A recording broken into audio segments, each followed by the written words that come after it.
Howdy, ladies and gentlemen. I know it's bullshit, but we can't take no chances. Gfanatic 94 is not giving any of those communist cunts at YouTube the chance to fuck him over. So unfortunately, if you're under the age of 18, you gotta get out of here. Don't worry. We're gonna fight this war. But we need an army to do so. Okay, now you have my attention. The original evil Godzilla from 1954 is reincarnated and has to battle King Ghidorah in place of his son? Oh! Now that's a... Wait, what? King Ghidorah's a good guy and this is another reboot? What the actual fuck? Alright then, ladies and gentlemen. Today, once again, unfortunately, it appears I'm flying solo because I have no idea where Noah is, and frankly, I just cannot wait any longer. I can't put this off any longer, and if Noah decides to join in the middle of the video, he's more than welcome to. But Noah, if you're watching this video, go ahead and get mad at me. I know you really like this movie, and so I'm not gonna bash you for that. For those who are interested in Noah's opinions on the movies and shit that he missed, like Godzilla vs. Space Godzilla, and GMK, hell, there might be more here soon. But yeah, for those who are interested as to what exactly Noah thinks about these videos, about these movies, there will be a number of bonus episodes to this Godzillathon after we're done. And, yeah, I will be giving Noah the opportunity to, I will be giving Noah the opportunity to, explain how he thinks about the movies that he missed. But yeah, we are on a schedule, so we have got to go ahead and get this done. So yeah, this is gonna be a mouthful. Today we are covering the third entry in the Millennium Godzilla series. Godzilla, Mothra, and King Ghidorah, giant monsters all-out attack. Mother of God, whoever came up with that name, you are both an awesome, kick-ass individual, but I have a feeling you're a little crazy. Yeah, guys, and yeah, that's its main name. However, once the internet, did its thing and everyone started nicknaming it, everyone just started calling this name by the quicker and much easier to pronounce GMK. Which is pretty much what I'm going to be referring to this as, GMK. And, yeah, this movie came out in 2001, and I know I gave it some shit in my opening, because, yes, once again, this is another reboot. And as I already said, King Ghidorah is actually the good guy in this movie. Good God, that sounds so goddamn wrong. I can't believe I just said that. But actually, that is not a bad thing in this movie. Well, it is, but this Godzilla film has a reputation similar to Godzilla vs. Biollante, where the majority of the fan base believes this to be one of, if not the best Godzilla movie there is. And honestly, just like Godzilla vs. Biollante, I can genuinely see why people would say that. So yeah, guys, we're gonna go ahead and jump straight into this glorious bitch. And, yeah, we'll start off with the cast. Alright, we are back to a packed cast instead of the last two films having a somewhat smaller cast. And please forgive me if I mispronounce these names. We have Ryudo Uzaki as Admiral Taizo Tuchibana. Best character in the film, by the way. I absolutely adore that man's performance here. We have Chiharu Nijiyama as Yuri Tachibana, and we have Masahiro Kobayashi as Teruaki Takeda. We have Shiro Sano as Haruki Kadokura. We have Kahao Minami as Intelligence Captain Kumi Imori. We have Shinya Owada as Lieutenant General Mikumo. And we have Kunio Morai as HQ Secretary Masato Hinogaki? Okay. We have Hiroyuki Watanabe as Yutaka Hirose. We have Takashi Nishina as AD Aki Maruo. And we have Shingo Katsuriyama, I hope I said that right, as SDF Intelligence Major Tokohiko Kobayakawa. We have Toshikaze Fukawa as Adjutant Miyashita? Okay. We have Masahiko Tsugawa as Chief Cabinet Secretary. Katsuo Nakamura as Yazu Harbor Fisherman. Haido Amamoto as Professor Hirotoshi Isayama. And we have Ryo Case as Yezu Harbor Fisherman. We have Tomo Shinohara as a guest at the inn. And we have Koichi Yamadera as television producer. And now, on to the monsters. Yeah, we have the main man himself, Mizuho Yoshida as Godzilla. We have Akira Ahashi as King Ghidorah, and and as a human character, Yazu Fishery Cooperative Clerk. And we have Rei Ota as Baragon, and the exact same thing, Yazu Fishery Cooperative Clerk. And apparently 2 people actually wore the Baragon suit, because there's a second one here that says Toshinori Sasaki as Baragon for stunts. Okay. Yeah. So, yeah, with those characters covered, let's actually go ahead and talk about, the main background behind this movie.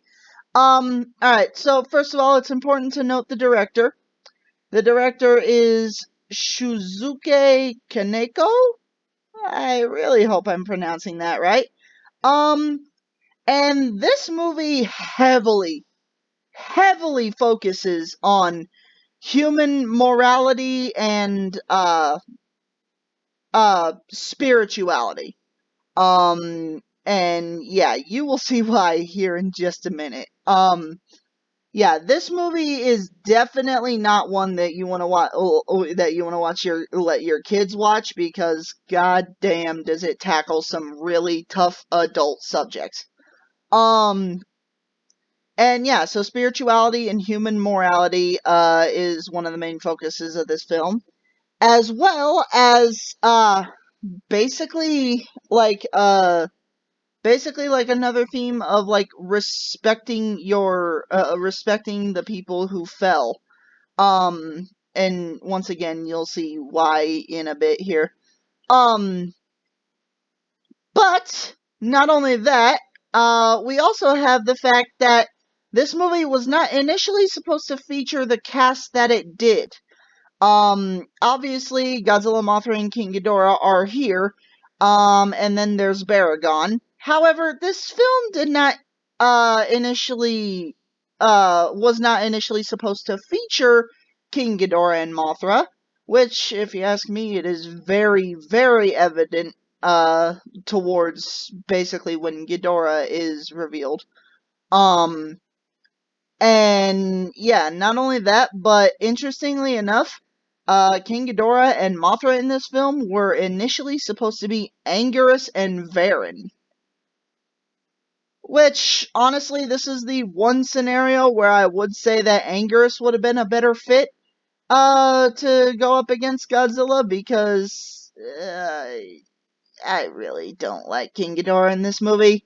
However, yeah, that's basically the background of this film. Yeah, that's basically the background of this film covered. So, and now, without further ado, let us discuss the background, not the background, the brief rundown of this film. By the way, strap yourselves in, because this is a wild-ass ride. Alright, so as I stated prior, this is yet another reboot, which means that it is a direct sequel to the original movie that took place in 1954. So yeah, after the original Godzilla attacked Tokyo, the Japanese military and the government of Japan used propaganda to convince the world that the Japanese military killed Godzilla, and yeah, that they basically used their superior firepower and their abilities in combat to kill the giant monster. However, years later, when when modern day Japan has forgotten about the pain and suffering of dead soldiers from World War II, as well as the people who perished in the battle against Godzilla, yeah, turns out the dead souls from World War II and the battle against Godzilla don't really like the fact that modern day Japan has forgotten all the shit they went through. So instead of trying something peaceful, they resurrect the king of the monsters, fuse their souls with his, and use Godzilla's body to attack and try to destroy modern day Japan. Mother of God, what the hell did I just say? So yeah, that obviously means that this Godzilla in today's episode is actually not the second generation Godzilla. It is the first generation Godzilla, brought literally back from the dead as essentially nothing more than a vessel for vengeance, almost. And not the good kind of vengeance like Batman. No, the bad kind of vengeance where he just wants to kill everything, and after modern day Japan is destroyed, you can bet your ass that Godzilla's gonna move on to, killing entire other countries and shit. However, not all hope is lost, as not only does the Japanese military have plans for how to deal with this situation, even though they fail repeatedly at it, but also, there are three other monsters that are around modern day Japan that are more than willing to do battle with Godzilla, and these monsters are Baragon, Mothra, and King Ghidorah. So, challenge accepted.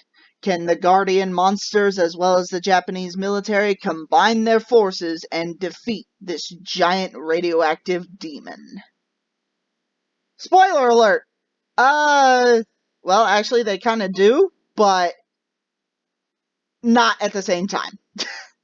Um, so yeah, with that film synopsis out of the way, uh, god damn, I do not know what to say after that, because that shit just, it may come as a surprise to you that the director of this film is a pacifist, alright?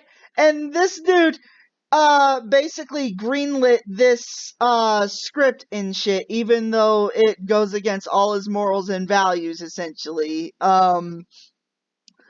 Shit, I don't even know what to say after that. But yeah. Yeah. So let's go ahead and talk about the human aspect of this film. The human aspect of this film, I don't say this very often, is flawless. Alright? The human aspect of this film, I do not have a single problem with it, and I honestly don't think there really is a problem with it.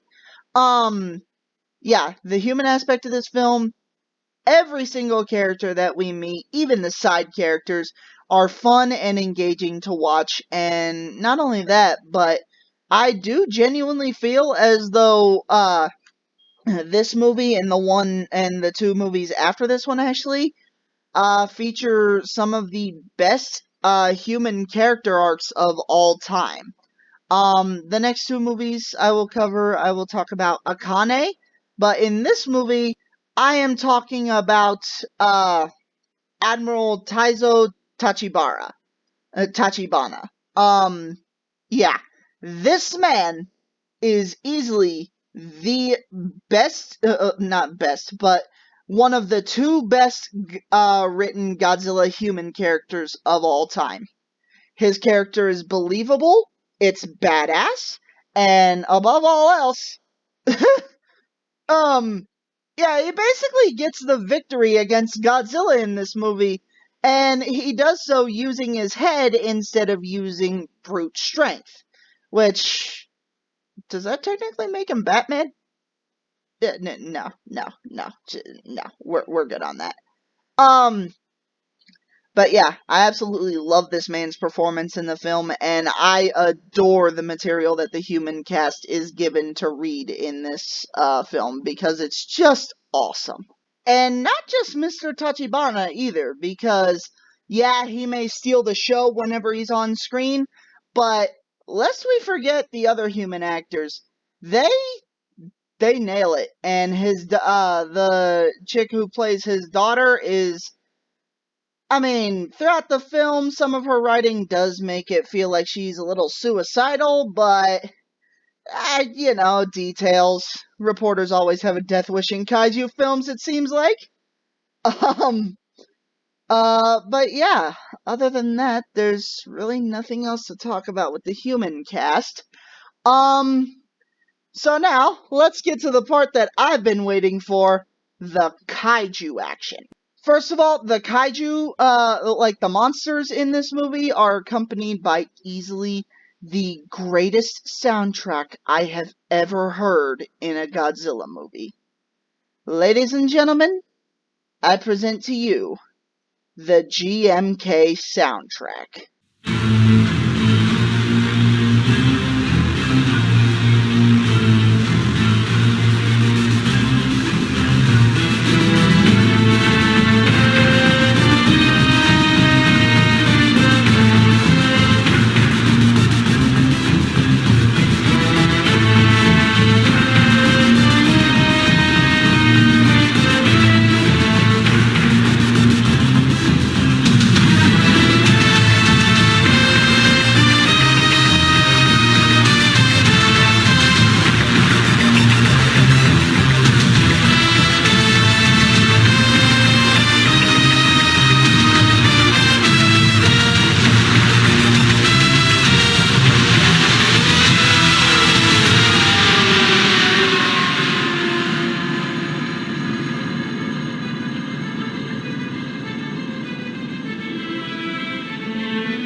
good God, is that track ethereal and just godly to listen to. I love it. And not only that, but the times it cues up in the movie, it's damn near perfect.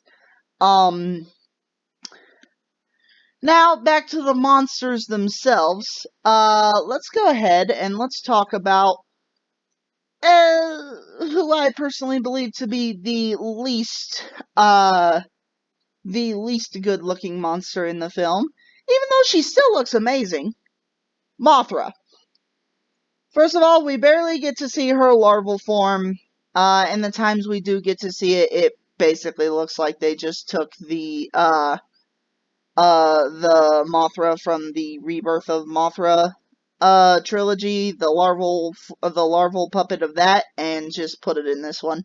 I don't exactly know if that's what they did, but hell if I know, you can't see the damn thing anyway, so, I mean, it matters, but at the same time, if they really cared that much about the larval form, they probably would have shown it a bit more.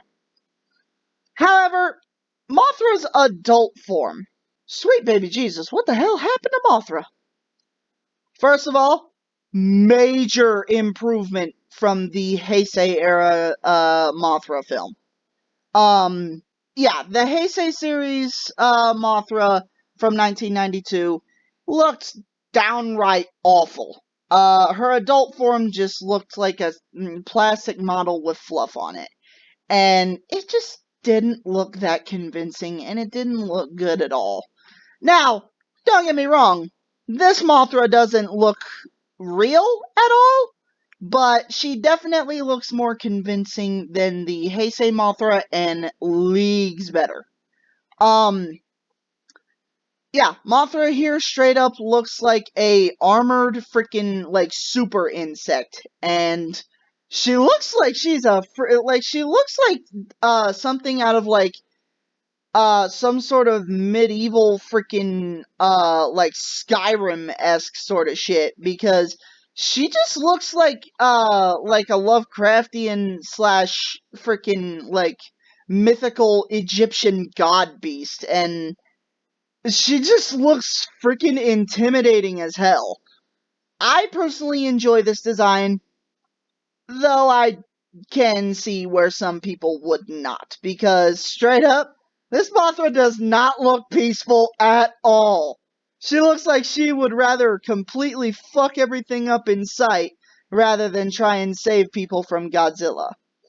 Well, she actually kind of gets people killed in this movie. Um,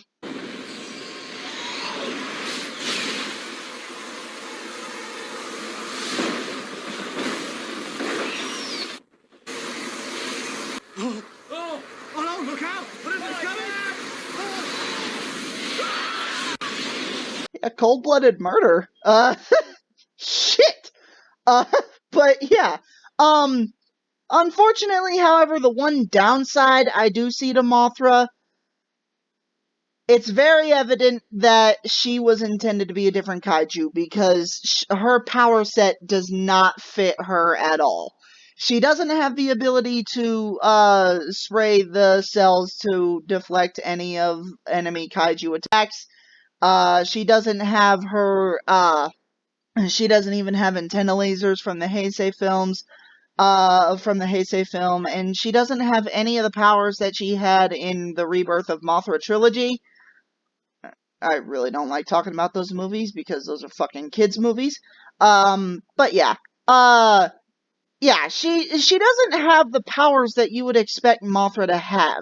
She can shoot spikes out of her abdomen. She can and that's basically it. And she can debatably be said that she has super speed and super strength. But other than that, there's really nothing special about Mothra's skill set. Her design just looks cool, and I personally enjoy it. So yeah, with Mothra out of the way, now let's move on to one of the best kaiju in this film. Baragon.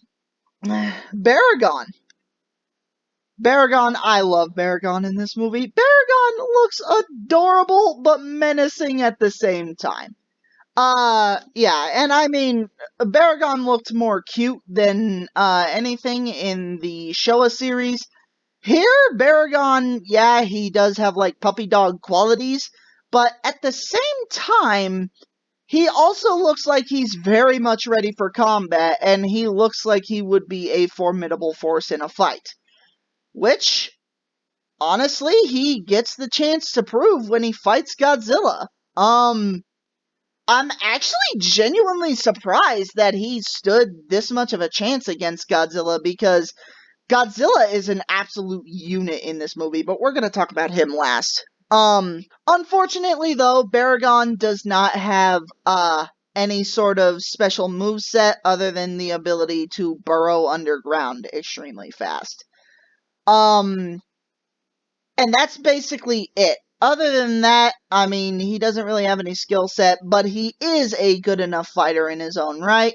And honestly, I feel like one of the highlights of the movie was watching his fight with Godzilla. Unfortunately though, I don't really think that Baragon got enough screen time, because straight up in his first fight with Godzilla, he gets killed. And I I mean, I get it. They need to progress the plot, but at the same time, I feel like this movie might have wanted to keep Baragon around, because Baragon was awesome to watch, and I have a feeling that if they did have a chance to keep Baragon in it, they would have been able to introduce maybe some of his old powers from the Showa series, but you know, I mean, it is what it is, and Baragon, still, even though his role was cut a little short, he's an amazing addition to the film, and I absolutely adore him in this movie. Um, and actually, Baragon in this movie is actually making history, as the actor who played him, Ray Ota, I believe that's how you pronounce, the name, is the first female to ever wear a kaiju suit. And I would be doing a huge disservice to this movie to not show you guys this little scene here of Miss Ota trying to actually roar, even though she knows it's pointless, because they're just gonna edit monster roars over it anyway.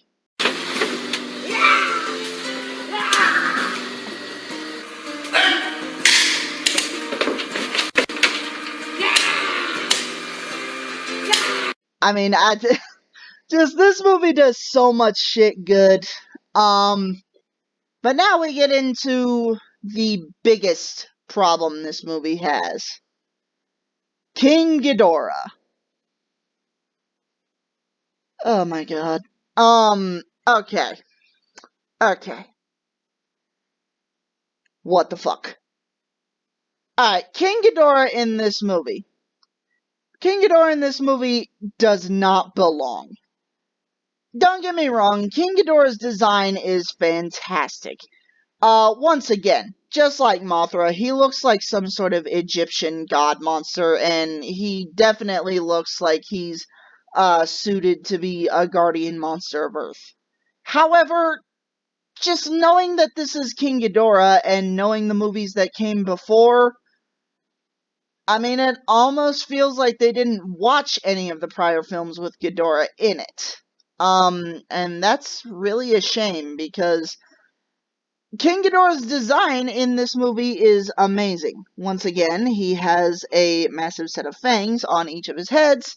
He has powers that, once again, are not suited to the character, but still look pretty damn cool. And plus his iconic gravity beams. And yeah, King Ghidorah in this film is surprisingly the only Ghidorah so far that's shorter than Godzilla. Okay. uh, um, I don't have a problem with that. It's just, um, but yeah. King Ghidorah, not only that, but he also is the last monster to actually fight Godzilla in the film, as once again, Mothra and Baragon do get killed before King Ghidorah does. And King Ghidorah actually gets killed by accidentally basically killing himself when he uses his gravity beams and supercharges Godzilla, allowing Godzilla the opportunity to incinerate King Ghidorah with a single blast. Poor guy. And yeah, like I said, just in the prior films, King Ghidorah has always been portrayed as this malevolent and evil force. And like King Ghidorah, he's always been this character that just, even if he's not doing it willingly, just suits the role of a villain even more. And just being here and watching him as a hero just feels awkward and misplaced.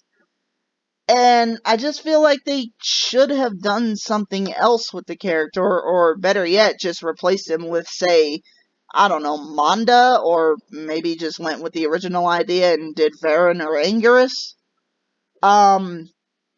But considering what we're about to talk about, that's a minor complaint. And honestly, it can be forgiven once we take a look at Godzilla. Speaking of which, um, uh, um, I mean, I don't really know what to say. Uh, GMK Goji, mother of God, who designed this suit? Because it is amazing. Alright, so first of all, as we discussed in the rundown of the film, this Godzilla is specifically basically designed to be evil. Alright? This Godzilla is the original Godzilla brought back from the dead specifically to take revenge on modern day Japan. And it just this suit design is perfectly suited for a villain. First of all, it just looks like the spawn of Satan. Alright? Like, how else do I explain this thing? First of all, its head.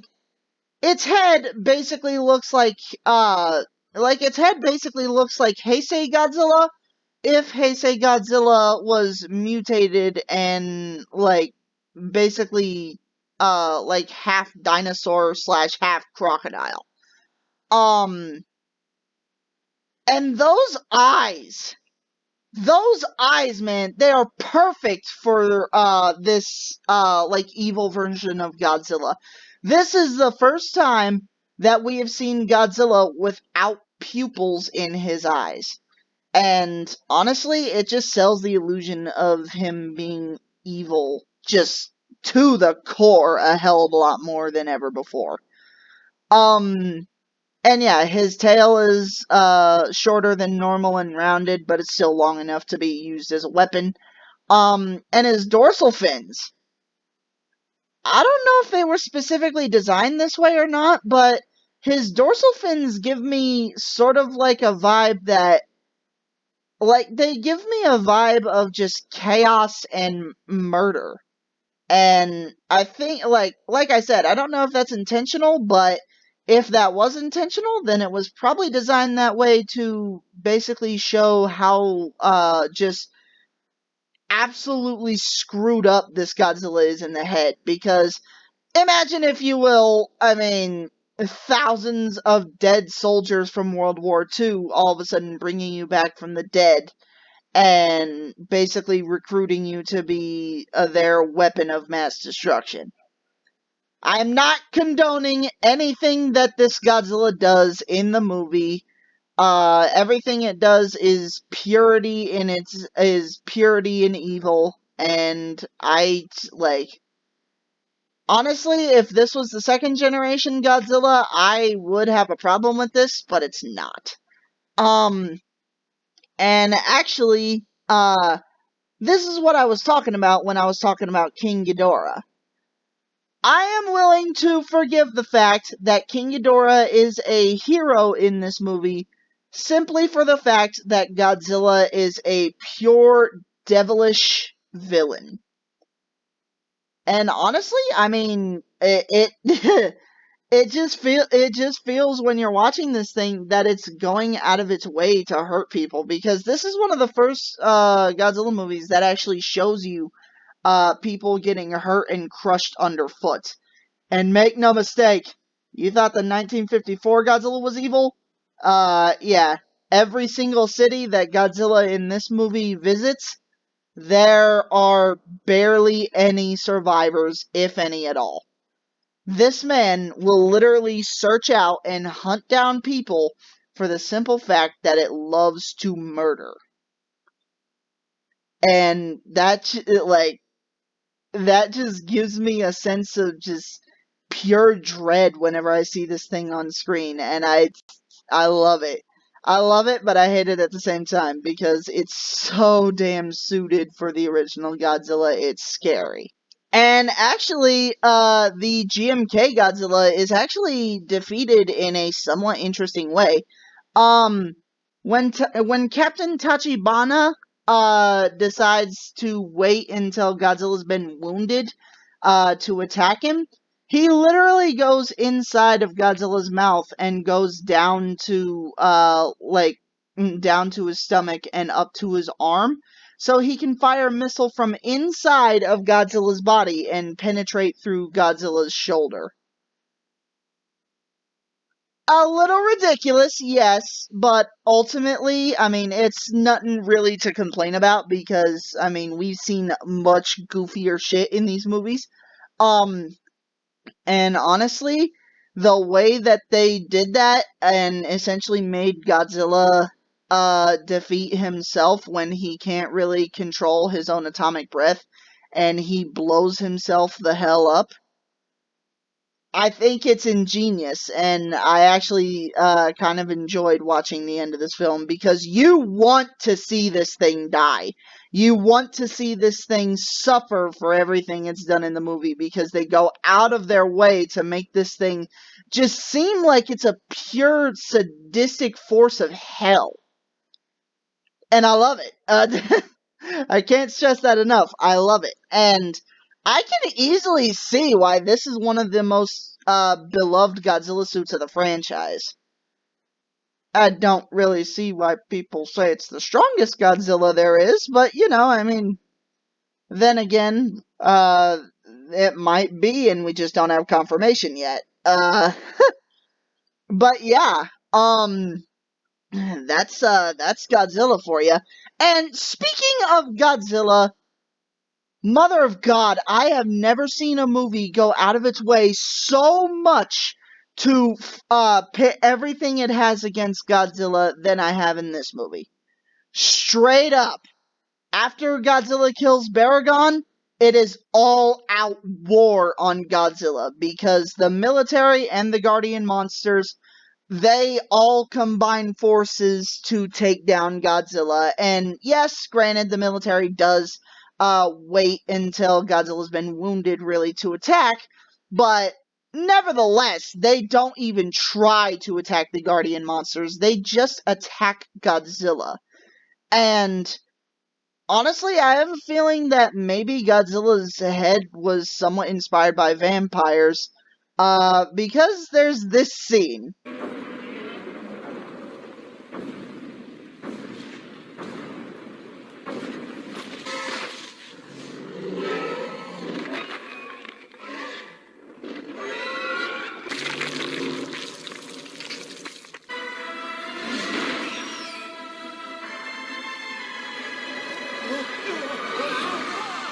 Like I said, do not let your kids watch this movie. But yeah, really there's nothing more I can actually say about this movie to do it justice. So what I'm gonna go ahead and do now is I'm gonna go ahead and I'm just gonna go ahead and let you guys listen to the soundtrack as I end this video. It'll be playing in the background. But yeah, audiences I would recommend this film to.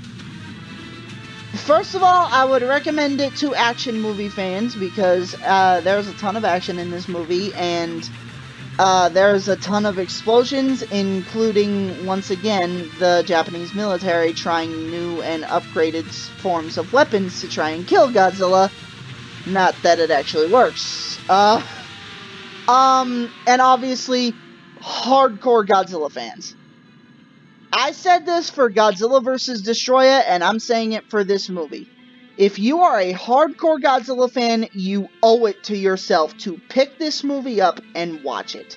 It is an absolute joy to behold, and if you're like a Godzilla fan who's especially like a fan of an evil Godzilla, you're gonna enjoy the hell out of this movie.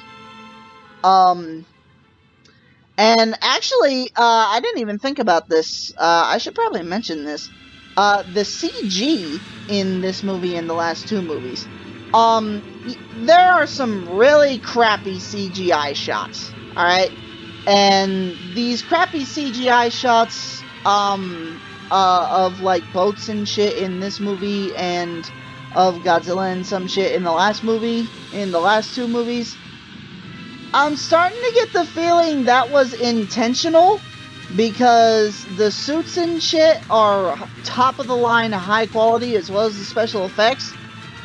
But I'm starting to think that they were just trying to make all of their CGI look shitty just so they can insult the American Godzilla film from 1998.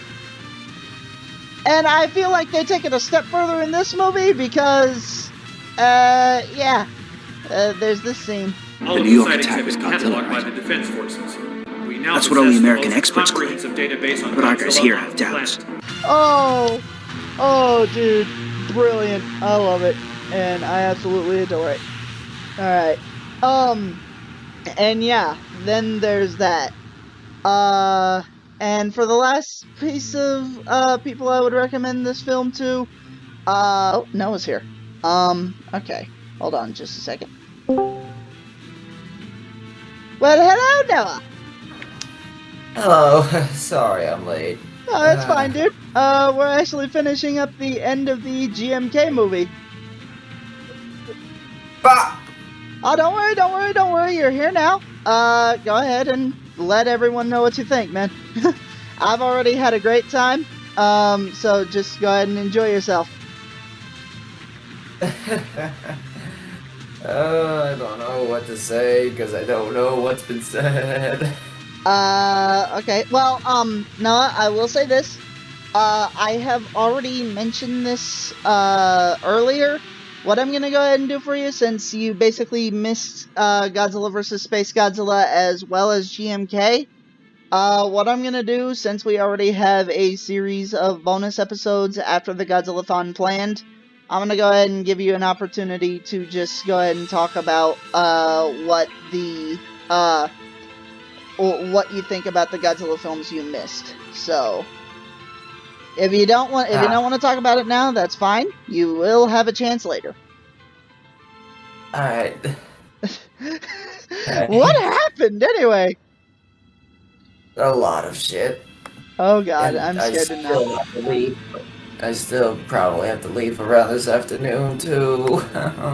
What time? Honestly, I don't know. I think 1, maybe. I don't know. Alright. Gonna have to check Well, that's later. fine. What we can do in that case is, we can go ahead and, get the Kiryu saga done. So, yeah. Okay, we're getting way off topic here. Yeah, ladies and gentlemen, Noah is going to talk about GMK and Godzilla vs. Space Godzilla, in the episode, in the bonus episodes, and, yeah. With that being said, however, that was Godzilla, Mothra, and King Ghidorah, Giant Monsters All at Attack, and, yeah. Join us tomorrow as we cover Godzilla against Mechagodzilla from 2002. See you later, ladies and gents.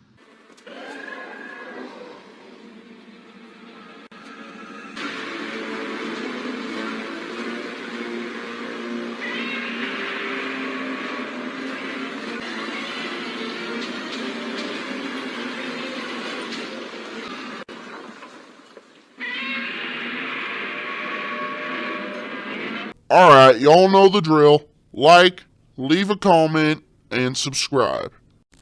Y'all want more videos, right? More kick-ass shit? Well, good, because I want more views. Let's help each other on this.